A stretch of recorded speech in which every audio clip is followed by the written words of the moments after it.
자, 이제 오늘 제목 한번 읽어봅시다. 시작. 이게 도대체 뭔 단어예요? 보혜사. 예.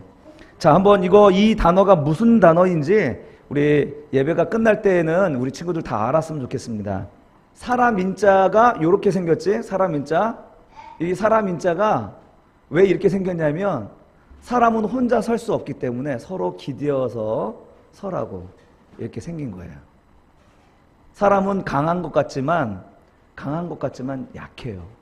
정말 약한 게 사람이에요. 정말 강한 사람도 불이 난 그 공간 안에서 작은 가스, 유독가스 조금만 맡아도 그 자리에서 주저앉고 마는 게 사람이에요. 아무리 건강을 유지하기 위해서 운동을 했어도 쉽게 넘어지고 목숨을 잃어가는 것이 사람이에요. 그래서 성경은요, 사람을 이슬과 같다. 이슬. 새벽에 내렸던 이슬이 낮이면 사라져버리죠. 새벽에 풀밭을 걸어본 친구 있어요? 풀밭에 새벽을 걸어본 적 있어요? 신발이 온통 젖죠. 신발이 다 젖어버릴 정도로 엄청나게 많은 이슬이 내리는데 이제 10시 넘어가고 11시 넘어가고 12시 되면 싹 없어져요. 이슬이 사라져버릴 정도로. 우리 인생이 그와 같이 이제 너무 연약하다는 거예요. 그래서 이슬이다 이렇게 표현하죠.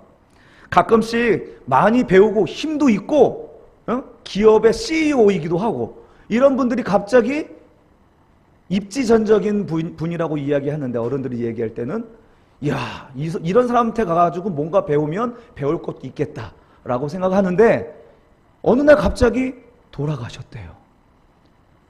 빌딩에서 떨어졌대요. 마음이 외롭고 상처가 돼서 죽었대요.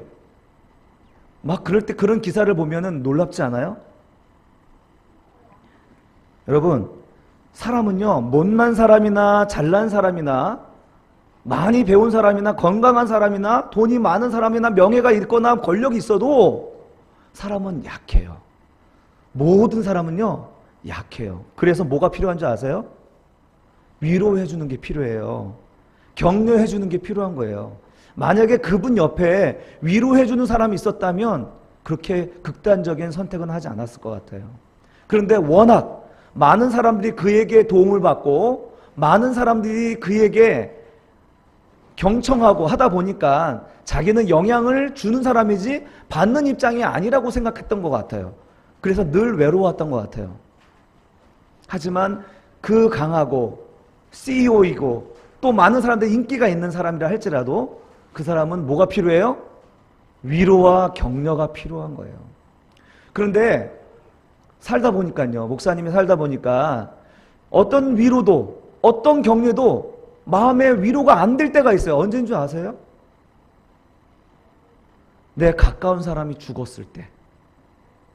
그때는 아유 어떡하니 뭐 이렇게 어떤 말로 이 위로를 해도요 그 사람의 마음이 위로가 안 돼요.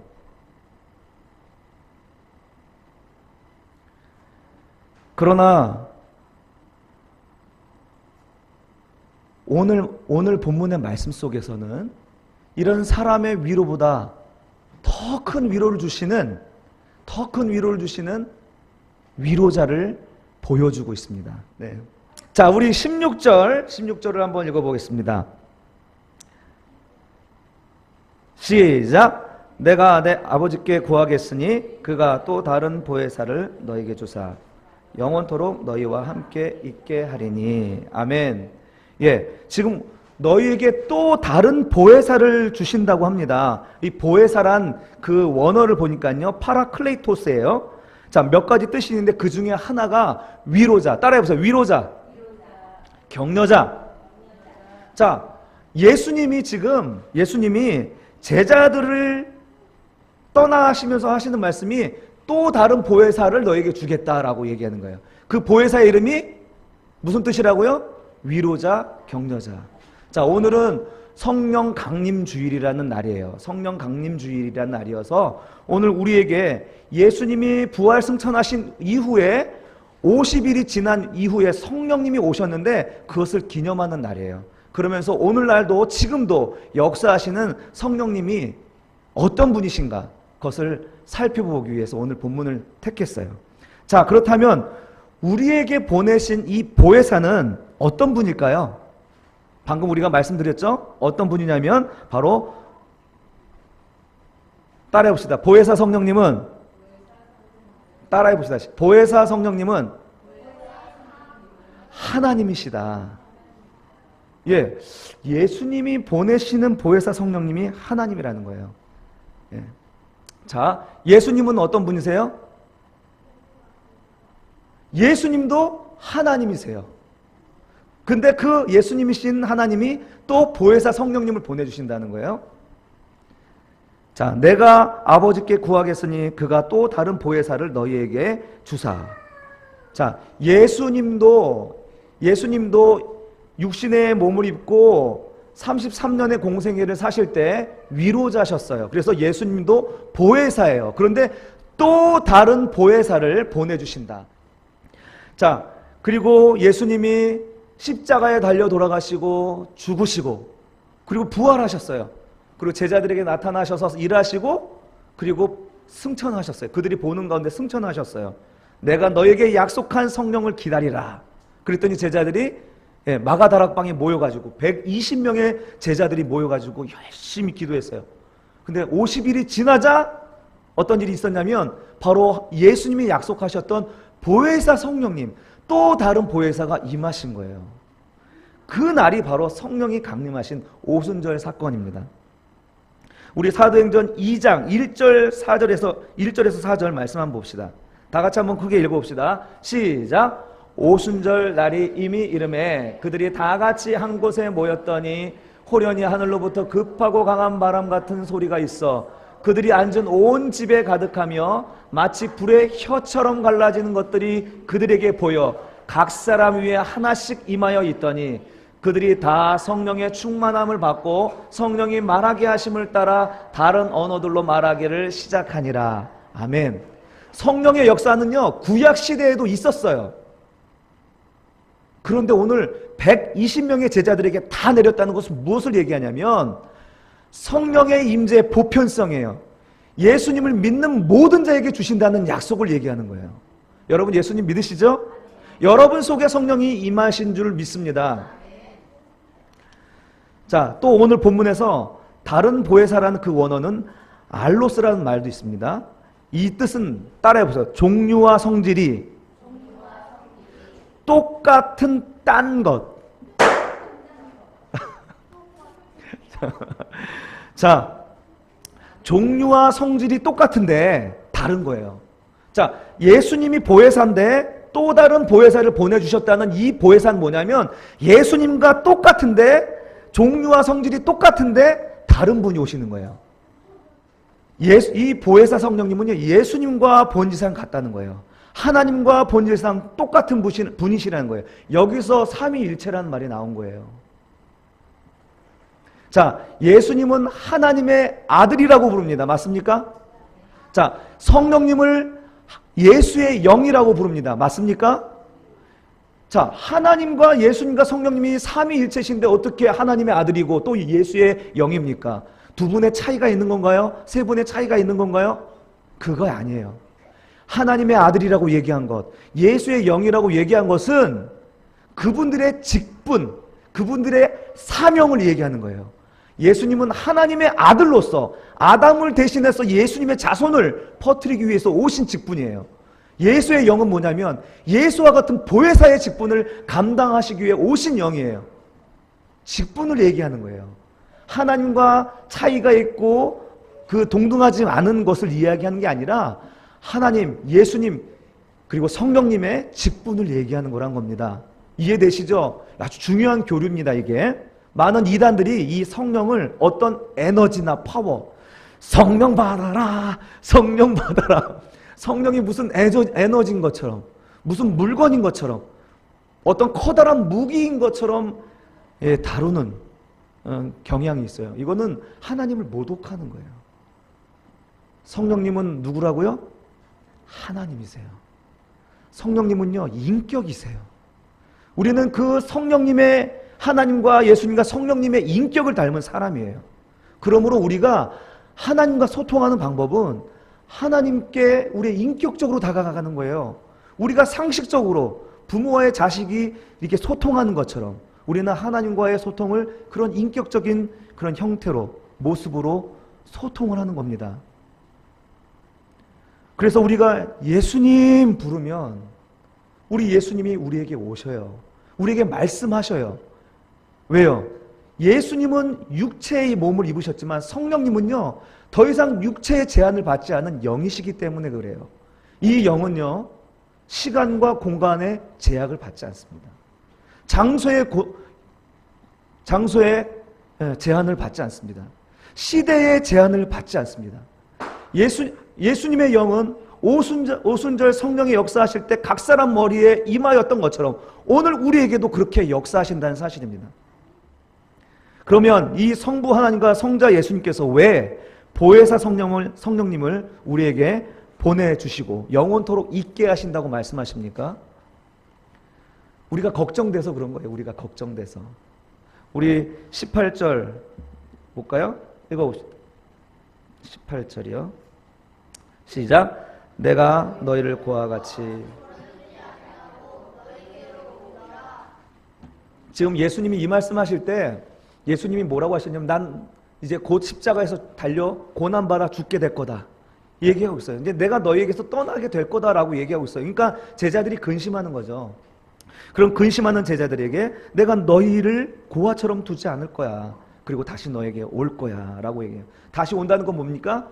예, 성령, 예수의 영으로 다시 오시겠다는 거예요. 저도 어렸을 때 매우 가난하게 자랐습니다. 아버지가 돌아가시자 우리 이남이녀였는데 자녀들이 뿔뿔이 흩어서 살 수밖에 없었어요. 여자의 몸으로 이 내 자녀를 키운다는 게 쉽지 않았죠. 그래서 큰 누나는 외가댁에, 작은 누나랑 우리 형은 우리 친가 댁에 이제 맡겼어요. 그리고 저는 태어난 지 이제 돌도 안 됐기 때문에 너무 어리잖아요. 맡기기 힘들었던 거죠. 어머니가 데리고 있어야 되는데 데리고 있으니까 일은 못 하겠고. 그때 우리 친할머니가 내려오셨어요. 친할머니는 어때요? 아들을 잃었잖아요. 아들을 하늘나라로 먼저 보냈으니 얼마나 그 마음에 그 대못이 박혔겠습니까? 그런데 우리 집이 그런 상황이니까 내려오셔서 저를 돌봐주시고 어머니는 일을 나가신 거죠. 왜 할머니가 그렇게 마음에 상처가 있고 또 손주 보면 더 그 마음이 더 아프고 힘들 텐데 왜 오셨겠습니까? 안타까우니까요. 걱정이 되고 염려가 되니까 오신 거예요. 보혜사 성령님도 예수님이 그와 같이 우리가 걱정되고 염려되시기 때문에 끝까지 책임지시기 위하여 보내주신 예수의 영이란 사실입니다. 그래서 예수의 영은 우리 곁에 계시고 오늘 읽진 않았지만 우리 곁에 계실 뿐만 아니라 우리 속에 계시겠다라고 말씀하십니다. 자, 그래서 예수님으로 인하여서 그 예수의 영으로 인하여서 우리는 고아처럼 방황하는 존재가 되지 않고 늘 인도함 받으며 목자를 따라가는 양들처럼 우리에게 시원한 물가와 푸른 초장이 약속되어 있는 줄로 믿습니다. 그럼 우리 곁에 계신 보혜사 성령님은 어떤 일을 하실까요? 아까 말씀드린 대로 그분의 보혜사, 그 이름이 말씀하여 주시는 것처럼 그분은 우리를 위로하시는 위로자가 되신 것입니다. 16절 다시 내가 읽어드릴게요. 내가 아버지께 구하겠으니 그가 또 다른 보혜사를 너희에게 주사 영원토록 너희와 함께 있게 하리니. 즉 우리 곁에서 위로하시는 분이다 말씀하십니다. 성령님은 언제 우리를 위로하시냐면 따라해 봅시다. 우리가 지치고 낙심할 때. 예. 우리 한소망이가 지금 이제 5살이에요. 5살인데 뭐든지 자기가 하려고 해요. 뭐든지 자기가 하려고 하는 나이잖아요.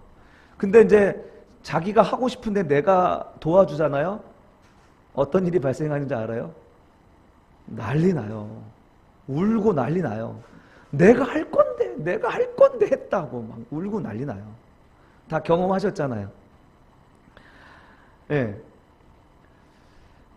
그런데 이제 그냥 그대로 방치할 수밖에 없어요. 자기가 하도록, 할 수 있도록 도와주면 안 돼. 그때 그냥 내버려 둬야 돼요.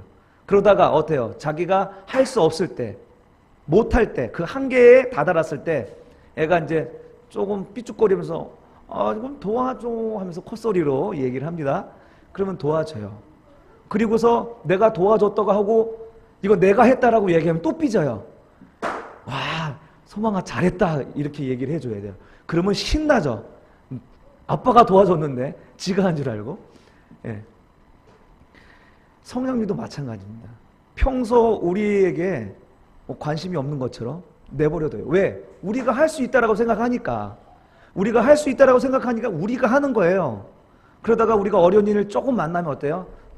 좀 도와주세요 얘기하잖아요. 그래 놓고 일이 잘 돼. 그럼 우리가 또 뭐라 그래요? 내가 잘났다고 사람들에게 자랑을 해요. 똑같아요. 우리 어린아이들이 하는 것이랑 우리가 하나님께 하는 거랑 똑같아요. 그런데 진짜 이것은 하나님이 하셨다라고 고백할 수밖에 없는 그런 상황이 와요, 안 와요? 오지 않습니까? 그럴 때 우리는 전적으로 하나님께 매달리죠. 주님 도와주세요. 절대로 성령님은 외면하지 않습니다. 자녀가 넘어지고 코가 깨지고 피가 나는데 그것을 외면할 부모가 있습니까? 우리 성령 하나님은 우리가 정말 절대적으로 하나님의 도움이 필요로 할 때, 주님을 부르고 울부짖을 때에 우리를 찾아와서 도와주시고 위로하시고 격려하여 주시는 줄로 믿습니다. 우리 엘리야의 이야기 잘 아시는 줄로 압니다. 엘리야는 불의 선지자이고 그리고 능력의 선지자, 능력을 달라 하면 우리 항상 엘리야의 능력을 달라고 얘기합니다. 엘리사도 당신의 능력을 갑절이나 되게 주십시오. 그 정도로 엘리야의 능력은 뛰어난 선지자였습니다. 그런데 그가 어땠어요? 갈멜산에서 850명의 우상 숭배자들을 쳐 죽였는데도 이세벨이 죽이겠다고 엄포하니까 낙심이 되어서 도망갔어요. 참 인간은 참 나약한 존재죠. 그 길로 엘리야는 광야로 들어가서 차라리 죽고 싶다고 나를 죽여달라고 하나님께 그렇게 고백을 합니다. 이런 엘리야의 낙심을 보고 하나님께서 가만두셨겠어요? 혼냈을까요? 한번 읽어봅시다. 시작! 자기 자신은 광야로 들어가 하룻길쯤 가서 한 로뎀나무 아래 앉아서 자기가 죽기를 원하여 이르되 여호와여 넉넉하오니 지금 내 생명을 거두시옵소서. 나는 내 조상들보다 낫지 못하나이다 하고 로뎀나무 아래 누워 자더니 천사가 그를 어루만지며 그에게 이르되 일어나 먹으라 하는지라. 본즉 머리맡에 숯불에 구운 떡과 한 병 물이 있더라. 이에 먹고 마시고 다시 누웠더니 여호와의 천사가 또 다시 와서 어루만지며 이르되 일어나 먹으라. 내가 갈 길을 다 가지 못할까 하노라 하는지라. 아멘. 지금 하나님은 지쳐있는 엘리야, 낙심한 엘리야를 혼내시는 게 아니에요. 네가 이러고도 선지자야! 그러면서 혼내시지 않고 찾아가서 어떻게 해요? 어루만지시면서 등을 쓰다듬으면서 그리고 구운 빵과 물도 주시면서 위로하시고 격려하시는 그 하나님이세요. 여러분, 엘리야뿐만 아니라 야곱도 마찬가지죠. 야곱도 여러 번 지치고 낙심할 때가 있었습니다. 형 에서의 낯을 피해서 도망갈 때 그리고 또 외삼촌 집에서 20년간 살면서 품삯을 10번이나 번복하고 받지 못했을 때 얼마나 낙심했습니까? 그런데 그때마다 하나님은 찾아오셨어요. 찾아오시고 그를 위로하시고 격려하시고 그리고 풍성한 열매로 갚아주셨어요. 다윗도 마찬가지고요. 여러분, 성령 하나님은 오늘도 그와 같이 역사하시는 줄로 믿습니다. 우리가 어려움에 처한 것을 보면 그냥 내버려 두지 않으세요. 더군다나 우리가 울부짖으면 못 견디시는 분이 우리 성령 하나님이십니다. 여러분, 지금 지치고 큰 낙심 가운데 있습니까? 우리가 혹시 그동안 스스로 해보려고 일단 하나님께 기도하지 않고 하는 일이 있다 해도 상관없습니다. 그러나 내가 지금 어렵고 힘든 일을 만났는데도 하나님께 구하지 아니하고 하나님께 의지하지 않는다면 하나님을 무시하는 거 아니겠어요? 지금 도와줄 부모가 분명히 있는데도 부모의 손을 뿌리친다면 부모를 무시하는 게 아니겠어요? 부모의 큰 근심이겠죠. 우리가 어려운 일을 만날 때는 정말 그것을 도와주기를 기뻐하시는 것이 부모의 마음입니다. 이것이 바로 우리 성령님의 마음인 줄로 믿습니다.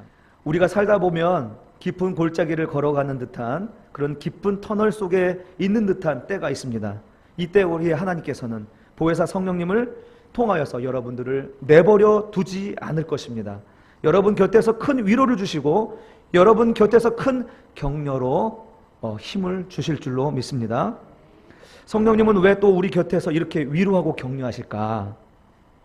자, 한번 따라해 봅시다. 하나님의 위로가 낙심을 이길 수 있기 때문입니다. 예, 여러분 세상의 말로, 사람의 말로 위로하는 것도 참 좋지만 위로가 안 될 때가 있잖아요. 그러나 하나님의 위로, 하늘의 위로는요, 모든 낙심을 이길 수 있는 힘을 줍니다. 아까 방금 말씀드렸던 그 지친 엘리야, 낙심한 엘리야, 성령의 위로와 격려를 받고 어떻게 된지 아세요? 성령의 위로와 격려를 받으니까 그의 영혼이 살아났어요. 그의 영혼이 뛸 듯이 기뻤어요. 우리 한번 같이 읽어봅시다. 열왕기상 19장 8절 시작.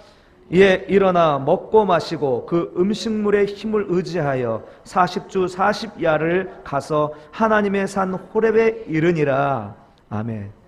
야, 기가 막히지 않아요? 40주 40야라는 건요, 40일 동안 밤낮으로 뛰었다는 거야. 뛰어서 하나님이 목적하시는 그 호렙산에 갔다는 거예요. 하나님의 위로와 격려가 있으면 우리의 영혼은 살아나고 뛸 듯이 기쁘고, 우리의 막힌 것들을 마치 말이 그 울타리를 뛰어넘어가듯이 우리의 모든 문제를 뛰어넘어가게 하는 그런 힘과 능력이 공급되는 줄로 믿습니다. 여러분 잘 아시는 알버트 아인슈타인 아시죠? 예. 아마 금세기 최고의 물리학자입니다. 100년 전의 사람이지만 그의 명성은 지금도 빛을 발하고 있고요. 지금 그가 연구했던 그 연구는 지금도 연구하고 검증하고 있습니다. 대표적으로 중력파 같은 거 최근에 발견했잖아요. 많은 사람들은 그가 20세기에 나는 최고의 천재라 이야기하고 있습니다. 그러나 그가 처음에 학창시절에 천재 대접 받았을까요? 못 받았을까요? 예, 엉뚱하고 이상한 사람 취급받았어요. 그래서 선생님은 그 학생 기록부에 이렇게 얘기했습니다. 이 학생은 성공할 가능성이 희박합니다. 어떻게 선생님이 이렇게 적어낼 수가 있을까? 오죽했으면. 이런 적힌 생활 기록부를 받아든 아인슈타인이 낙심했을까요? 안 했을까요? 낙심했어요. 나는 진짜 정말 문제한가 봐. 난 별 쓸모없는 인간인가 봐. 이렇게 생각을 했었죠. 그때 엄마는요, 다르게 보았어요. 엄마는 아이들에게 이렇게 달래주면서 이렇게 얘기합니다. 아들아, 너는 다른 아이와 달라. 너는 특별해. 그래서 너는 천재야. 다른 아이들과 똑같다면 너가 어떻게 천재가 될 수 있어? 너는 남다른 재능을 가지고 태어난 거야. 이렇게 위로하고 격려했더란 거죠. 여러분, 위로와 격려는요, 고래도 춤추게 한다 그러죠? 칭찬은? 위로와 격려는요, 죽은 자도 살리는 거예요.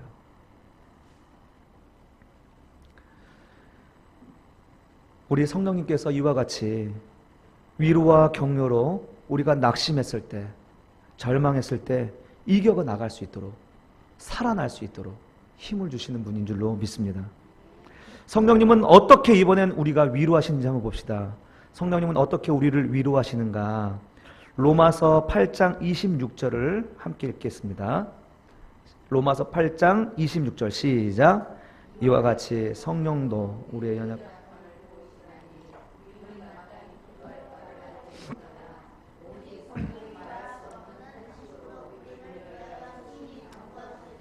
아멘. 우리가 고민스럽고 힘들 때 여러분 이런 경험 하셨는지 모르겠어요. 어떻게 기도해야 되지? 정말 힘들 때 뭘 어떻게 기도할지 모를 때가 있어요. 전 그런 경험 많이 해요, 최근에. 여러분들은 어떠세요? 그런 경험 있지 않으세요? 진짜 고민되면 무엇부터 하나님께 간구해야 될지, 무엇부터 말해야 될지 모를 때가 있어요. 성령님은 이럴 때 우리에게 기도하심으로 위로하신다는 말이에요. 성령도 우리의 연약함을 도우시나니 우리가 마땅히 기도할 바를 알지 못할 때 성령이 말할 수 없는 탄식으로 우리를 위하여 비신다. 예, 그렇게 우리가 정말 어떤 말로 어떤 기도로 기도해야 될지 모를 때에 그저 그냥 무릎 꿇고 주님, 주여 엉엉 웁니다. 그런데 참 신기한 것은요, 마음의 평강이 찾아오더라는 거죠. 무슨 말 한 것도 아니에요. 그냥 하나님 앞에 무릎 꿇고 울었을 뿐인데 나의 문제가 뭔지, 내가 어떻게 해야 할지, 또 어떻게 하면 되겠다 하는 그런 생각들을 넣어주시는 경험들을 많이 하게 돼요. 그때 바로 이 말씀 그대로예요. 하나님이 내 연약함을 도우시고 나를 위해 간구하시는구나. 나를 위해 내가 기도할 것들을 성부 하나님께 간구하시는구나를 깨닫게 되는 거죠. 성령님은요, 이와 같이 우리를 기도를 통하여서 도우시고 격려하십니다. 아멘.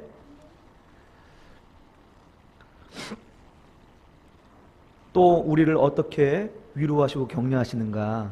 시편 119편 50절 한번 읽어봅시다. 시작. 이 말씀은 나의 고난 중에 위로라. 주의 말씀이 나를 살리셨기 때문이니이다. 아멘. 바로 성령께서는요, 말씀으로 우리를 위로하셔요. 먼저 성령께서는 우리를 위하여 기도해 주심으로 우리를 위로하시지만 또 한편으로는 말씀을 통하여 우리를 위로하시는데, 선포되는 말씀을 통하여, 또 읽는 말씀을 통하여, 또 암송한 말씀을 통하여 우리를 위로하신다는 거예요. 그래서 어릴 때 암송을 많이 한 친구들은요, 살다가 어려운 일을 만날 때 낙심하지 않아요. 왜? 성령께서 그 말씀을 기억나게 해요. 그래서 어릴 때 주일학교 교육이 필요한 게, 그 아이들이 소망이 있는 것은 하나님의 말씀이 그의 기억 속에 있기 때문에 그렇습니다. 오늘 은결이 한결이 왔는데 정말 복된 거예요. 지나가는 이야기 속에서 듣는 하나님의 말씀은 저들을 살리는 양약이 될 줄로 믿습니다. 로뎀나무 아래서 죽기를 간구하는 엘리야를 찾아오셔서 위로의 메시지를 주시듯이 오늘 우리에게도 성령님께서 오셔서 위로의 말씀을 주십니다. 선포되는 말씀을 통하여 여러분에게 말씀하십니다. 그리고 암송하고 또 읽는, 묵상하고 읽는 말씀을 통하여서 우리의 영을 살리시고 위로하고 격려하신 것입니다. 사랑하는 성도 여러분, 성령 하나님이 우리를 위해 말씀으로 위로하시고 간절히 기도해 주시는 줄로 믿습니다. 성령 하나님이 우리에게 적절한 말씀으로 어루만져 주심으로 우리가 낙심에 처했을 때 우리가 낙심하지 않고 다시 힘을 얻을 용기를 얻어 일어나게 되는 줄로 믿습니다. 이제 말씀을 정리하겠습니다. 오늘 여러분, 보혜사 성령님이 누구라고 했습니까? 하나님이시다. 하나님이세요. 어떤 에너지, 파워, 슈퍼 파워, 이게 아니에요. 성령님은 하나님이시고 인격이세요. 그래서 그분께 말하면 들어주시고 응답하시는 거예요. 그래서 우리가 지치고 낙심할 때 그분은 우리를 위로하시는 분이세요. 우리가 연약함을 알고 우리에게 낙심을 이기도록 위로해 주시는 분이십니다. 또 우리가 지치고 낙심할 때 찾아오셔서 말씀해 주시고 눈물로 우리를 위해 기도해 주시고 위로해 주시는 분이 바로 우리 성령 하나님이십니다. 자, 그래서 우리 요한복음 14장 16절 14장 12절 14절을 힘있게 한번 읽어봅시다. 이거 힘있게 읽어봅시다. 시작. 내가 진실로 너희에게 이르노니 나를 믿는 자는 내가 하는 일을 그도 할 것이요 또한 그도 큰 일도 하리니 이는 내가 아버지께로 감이라. 너희가 내 이름으로 무엇을 구하든지 내가 행하리니 아들로 말미암아 영광을 받으시게 하려 함이라. 내 이름으로 무엇이든지 내게 구하면 내가 행하리라. 아멘. 여러분, 지금 우리에게 예수님은 큰 선물을 주셨어요. 시대와 공간을 초월하는 성령님, 그리고 그 성령님께 예수의 이름으로 구하면 뭐라고요? 무엇이든지 내게 행할 것이다 하는 거예요. 내가 내게 행할 거다. 이 사실을 믿으십니까? 오늘 그 성령 하나님이 우리의 가슴 속에 있고 우리 자녀들이 믿을 때 우리에게 선물로 주시는 하나님의 위대한 은혜인 줄로 믿습니다. 우리가 어렵고 낙심에 처했을 때에 이 성령님께 무엇이든지 구할 수 있는 저희들 되길 바랍니다. 그 은혜로 말미암아 승리하는 삶, 이기고도 남는 삶, 넉넉히 나누어 주는 삶을 살 수 있는 우리 새바람교회 성도님들이 다 되시기를 주님의 이름으로 축원합니다.